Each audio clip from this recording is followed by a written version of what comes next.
Hello mga kananay ko sa kusina, ang bibida sa ating ulam ay udong. Ito ang ating mga sangkap. Meron tayong sibuyas, bawang at kamatis.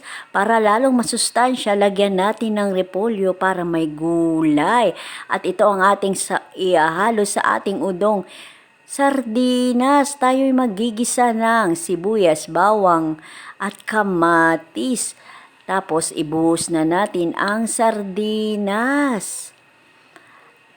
At pagkatapos, lagyan natin ng pampalasa katulad ng patis at paminta. Kayo na pong bahala kung ano ang inyong ilalagay na pampalasa.